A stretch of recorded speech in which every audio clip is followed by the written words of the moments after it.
10 का power 2 equal to 100 होता है। अगर आप इसे log के रूप में लिखेंगे तो log 100 base 10 equal to 2। That means ये जो पावर है वो बाहर आ जाता है और log 100 हो जाता है। यहाँ जो बेस हमारा 10 था वो 10 ही रह जाता है। और इसको अगर आप वापस लिखना चाहेंगे तो 10 to the power 2 equal to वापस इसको आप 100 लिख सकते हो, 10 टू द पावर 2। 10 का पावर 3 जो है वो 1000 होता है। अगर आप इसको log के रूप में लिखेंगे तो log 1000 base 10 log 1000 base 10 is equal to 3। यहाँ भी ये जो पावर है वो बराबर के इधर आ जाता है। इसको अगर आप वापस जब लिखेंगे तो 10 to the power 3 10 to the power 3 is equal to 1000। 10 to the power 3 is equal to 1000। जैसे ये 5 है, 5 का स्क्वायर 25 होता है, तो आप इसको log के रूप में लिखेंगे log 25 log 25 equal to 2। Power यहाँ बाहर आ जाता है। आप इसको वापस एक्सपोनेंशियल के रूप में लिख सकते हैं 5 का स्क्वायर 5 का स्क्वायर इक्वल टू 25। इसके कुछ नियम हैं, आइए हम आज उस सारे नियमों को प्रूफ करते हैं। पहला नियम है log xy base a equal to log x base a plus log y base. हमने माना ये जो है log x बेस a को m मान लिया, तो क्या आप इसको पावर के रूप में लिख सकते हैं a to the power m is equal to x। a to the power m is equal to x। a to the power m is equal to x। इसको मान लेते हैं log y बेस a को log y base a is equal to n and this implies, आप इसको power के रूप में लिख सकते हैं a to the power n is equal to y। हम लोग यहाँ पर a का पावर m और a का पावर n दोनों को मल्टीप्लाई कर देते हैं। तो ये मल्टीप्लाई करने से दूसरे साइड में हमारा x और y मल्टीप्लाई हो जाएगा। यहाँ आप एक्सपोनेंशियल का रूल जो मैंने कहा था कि आप उसको अच्छे से समझ लेंगे। अगर आप यहाँ एक्सपोनेंशियल का रूल लगाएंगे तो ये दोनों पावर जुड़ जाएंगे।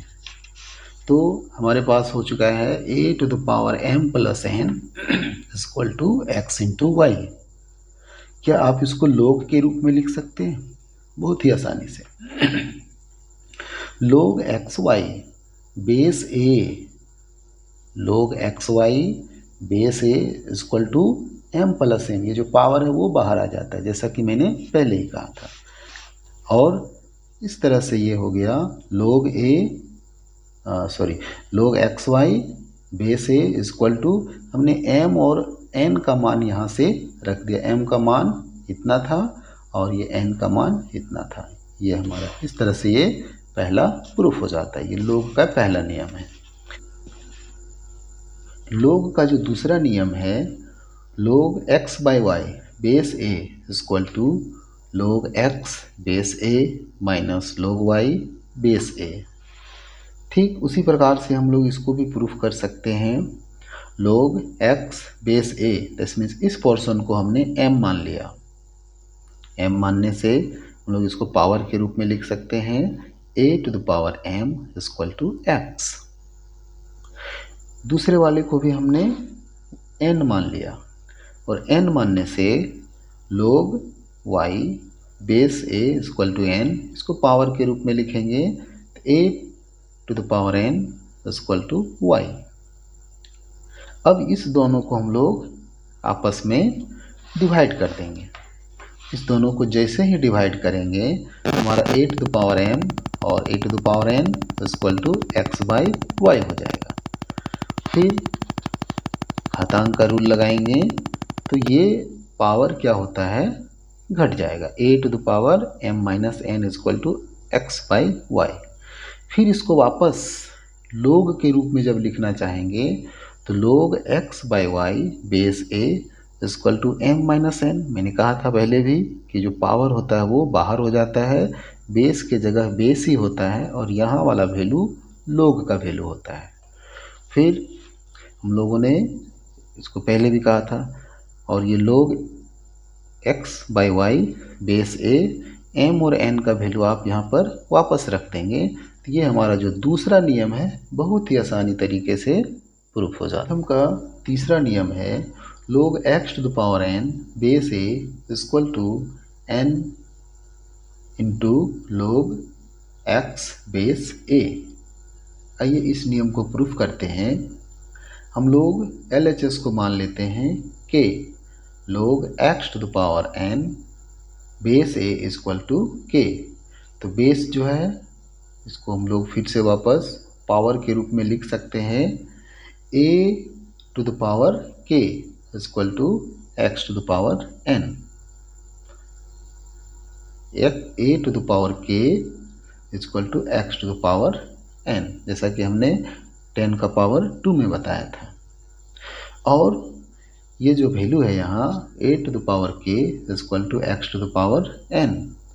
तो इस तरह का रूल आपको मालूम होगा कि जब यहाँ √2 होता है, √x होता है और यहाँ 2 होता है, तो x का वैल्यू 2 का स्क्वायर हो जाता है।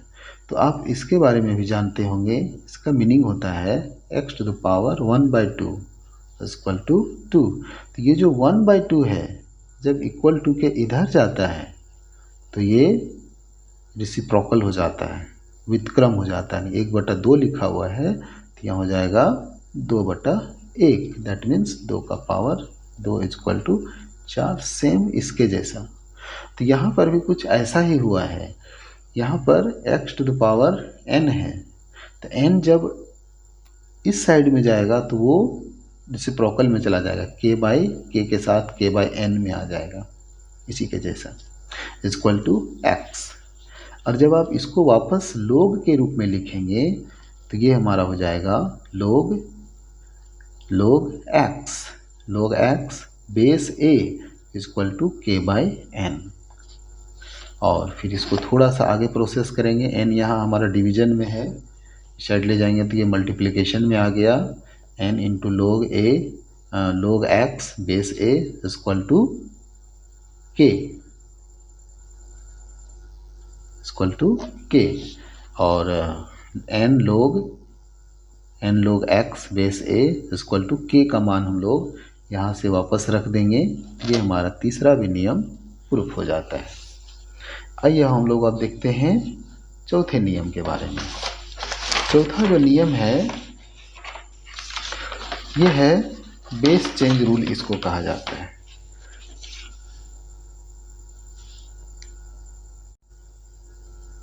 लोगरिथम का base change rule, rule number 4, log b base a equal to 1/1 log a base b। आप देख रहे होंगे यहाँ बेस हमारा एक्सचेंज हो गया है। आइए इस रूल को प्रूफ करते हैं। ये जो लेफ्ट हैंड साइड है हमने इसको x मान लिया, log b base a equal to x। आप इसको पावर के रूप में आसानी से लिख सकते हैं। तो ये हो जाएगा हमारा a to the power x equal to b, a to the power x equal to b। फिर जो हमने अभी जो बताया कि ये जो पावर है, पावर को आप अगर उधर ले जाएंगे तो ये रिसिप्रोकल हो जाएगा, व्युत्क्रम हो जाएगा। तो a अगर हम लोग यहाँ बचा लेते हैं, a equal to b to the power 1/x। इसको हमने डायरेक्ट पलट दिया है, b to the power 1/x equal to a। अगर इसको log के रूप में लिखा जाए तो हम लोग क्या लिख सकते हैं, log a base b equal to 1/x। और फिर हम लोग x का मान अगर यहाँ रख देते हैं, log a base b equal to 1/log b by a, अगर x का मान रख देते हैं। इस तरह से हमारा ये चौथा रूल प्रूफ हो जाता है। आप इसको आगे भी बढ़ा सकते हैं। ये दोनों को अगर मल्टीप्लाई कर देंगे तो ये हमारा log b इस तरह से एक इक्वल टू 1 के रूल के जैसा आ जाता है। आइए हम लोग इसका 5वां रूल पढ़ते हैं। log b base a equal to log b base c log a base c। आप इसको अगर पलट दें, ये पहले नियम के अनुसार से अगर इसको पलट दें तो ये हमारा ये दोनों एक्सचेंज हो जाते हैं। तो ये एक्सचेंज होकर के कुछ ऐसा हो जाएगा इस टाइप से। So this log b into log b base c and log c base a इसके रूप में हो जाएगा। आइए इसको प्रूफ करते हैं। ये फर्स्ट पोर्शन को हमने इस पोर्शन को m मान लिया। log b base c is equal to m। तो आप इसे लिख सकते हैं c to the power m is equal to b। c to the power m is equal to b। Power बाहर हो जाता है। और इस दूसरे पोर्शन को हम लोग मान लेते हैं log c base a is equal to n and this implies a to the power n is equal to c। यानी log को हमने पावर के रूप में अलग कर लिया। अब जब आप इसको आगे बढ़ेंगे तो देखिए ये हमारा है b का वैल्यू कितना है, b is equal to c to the power m, b is equal to c to the power m। अब c का वैल्यू हम लोग यहाँ से रख देंगे। c का वैल्यू जब यहाँ रखेंगे तो c का वैल्यू कितना है, a to the power n। तो c का वैल्यू हमने a to the power n लिख दिया यहाँ। और एक्सपोनेंशियल का रूल से यहाँ पर हमारा हो गया a to the power m into n। इसको अगर ठीक से लिखा जाए तो आप इसको लिख सकते हैं a to the power mn equal to b। हमने इसको पलट दिया। अब जब आप इसको वापस log के रूप में लिखेंगे तो ये हो जाएगा हमारा, इसको log के रूप में लिखेंगे तो ये हो जाएगा log b base a equal to mn। फिर m और n का मान अगर हम लोग यहाँ रख देंगे तो ये रूल हमारा प्रूफ हो जाता है। फिर आप इसको इस रूल को अगर यहाँ पर आप अप्लाई कर देंगे तो ये सेकंड पार्ट ये भी प्रूफ हो जाता है। log के कुछ स्पेशल कंडीशन भी होते हैं। आइए हम लोग उसे भी देखते हैं। आप जानते हैं किसी का भी पावर 0 होता है तो उसका मान 1 होता है। आप इसको log के रूप में अगर लिखेंगे तो log 1 base a equal to 0, a to the power 1 equal to a and this implies, इसको log के रूप में लिखेंगे तो log a base a equal to 1, log a base a equal to 1। a to the power r equal to, आप a to the power r लिख सकते हैं। इसको अगर आप log के रूप में लिखेंगे तो log a to the power r base a equal to r, log a 1 by b equal to log 1। इसको आप जो सेकेंड रूल है log का, आप ये रूल लगाएंगे तो आपको ये रिजल्ट प्राप्त हो जाएगा। और इस तरह से कुछ और भी रूल हैं, आप इसको खुद से समझ सकते हैं। कुछ एग्जांपल देखते हैं। log 162 base 3 minus log 2 base 3। इसका अगर वैल्यू निकालना हो तो आप माइनस वाला रूल लगाएंगे तो यहाँ हमारा log जो है 162 और डिवाइडेड बाय 2 हो जाएगा। अगर दूसरा नियम लगाएंगे तो 162 इसे डिवाइड करोगे तो ये 81 हो जाएगा। 81 को आप लिख सकते हो 3 टू द पावर 4। फिर log का नियम लगेगा तो ये 4 जो है वो बाहर आ जाएगा, दैट मीन्स आउटसाइड हो जाएगा 4 log 3। फिर आप log का ही नियम लगाएंगे, log a base a equal to 1, तो इसका वैल्यू 4 हो जाएगा। एक और छोटा सा एग्जांपल है, log a base 2 equal to 4 minus log 4 base 2। इसको मैंने इधर ले आया है, दोनों का बेस सेम हो गया है a और यहाँ 4 है तो फर्स्ट रूल हमने लगा दिया तो log 4a दोनों मल्टीप्लाई हो गया। फिर ये ए के 2 के इक्वल हुआ इक्वल टू 4, और फिर इसको पावर के रूप में लिख दिया 2 to the power 4 equal to 4a, और ये 4a इक्वल टू 16 और a का वैल्यू 4 आ जाता है, a का वैल्यू 4 आ जाता है। इस तरह से आप इस तरह के भी जो एग्जाम्पल हैं आप इसको खुद से प्रूफ कर सकते हैं। Thank you.